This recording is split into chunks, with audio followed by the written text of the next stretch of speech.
here for your interest and the opportunity to share the Verifier story with you.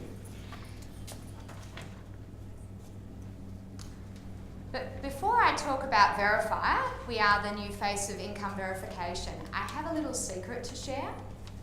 Has anyone noticed that the internet is broken? Yeah. And what I mean by that is it's really cool, it's shiny, it's fun, it's very social. But if you notice that when you actually have to do something grown up, say for instance applying for a loan, that kapow, you sort of fall out of this wonderful world into the ancient world of payslips. So I don't know if anyone's had the exciting experience of emailing them in, or maybe worse still, you've actually had to go to a branch and drop them in. Ugh, how did that happen? And that is what we are here to fix. But I just want you to swivel your perspective for a sec. Think of it from the lender's point of view. They do actually have to check income, and from a public policy point of view, we want them to, because we don't want another GFC, basically. But the problem is that back office work I'm just talking about is expensive and it takes forever. Really, it takes forever. And worse still, if they get it wrong, ASIC, the regulator, will prosecute them. And there was a classic example recently where BMW Finance was fined $77 million. So they really have to get this done. We fixed that, which is always a good place to start. But the way we do it's really important. So what we're about is a global trend around people getting back in control of their data. So we are a giant plug. The lenders ask us to go and do an income check for Lisa. I, as the person, give us permission to go and get my data from one of our data sources. We use superannuation data because we can reverse engineer from super guarantee, because that's 9.5%, and we use payroll data. And here's the handy hint, that's what I'm going to be asking about shortly. So anyway, we're a giant plug, that's all we do. And our competition, we're the only consumer-driven exchange that does this in Australia. And basically our competition are those bank back offices. And we save a lot of time and money. But in the last few years, there has been another way. So ask yourself, if someone asked you to share your banking portal username and password in order to pretend to be you to get your bank statements, to share that with the bank, would you be okay with that? Right, well if you think if you're a flat no, or if you think that's creepy, you're not alone. We think it's creepy, it's certainly a grey area, and the EU has just prohibited it. So essentially, there are the other options to verify. So, 1 to 2 seconds versus 2 to 20 days, a heap cheaper, a heap faster. But you know, fundamentally we're frictionless, and that's what really the promise of the internet always was. So the nice thing for lenders is people don't give up in disgust, which means they make more money because they book more loans. But we're really on the side of the people. So we just want less hassle, and I don't think anyone should have to share their passwords.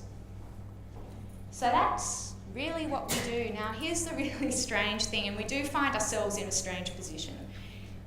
Every lender in the country wants Verifier, and they want to do this to make life easier for their customers.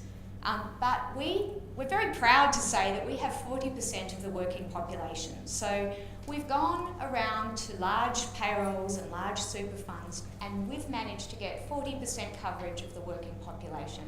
But we're missing 60%. Which everyone would like us to have, but we don't have it. And so tonight would be really wonderful to get connections to the usual suspects, the big super funds, the big payrolls, to help us with that, so that we can just make life easier. It really should be that simple.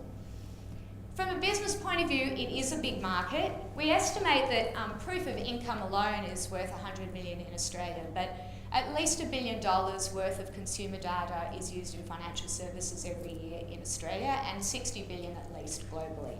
So there's money in it. We're at very early stage. We went live last year and we're right at the start of our scale up. But it is a big opportunity, and we've got new products in the work. So I have an amazing team, so you can see some of the faces up there.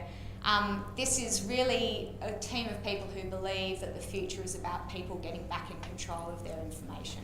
So it's really exciting to be part of. And you'll see the RegTech logo down there. It's not every day that you start a company and you have to start an industry association.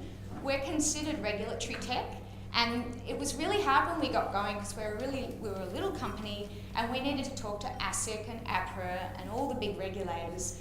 So I co-founded with two Sydney-siders, Julian and Matt, the RegTech Association, and that's been great for Verifier, but also for the sector, which I'm very proud to say.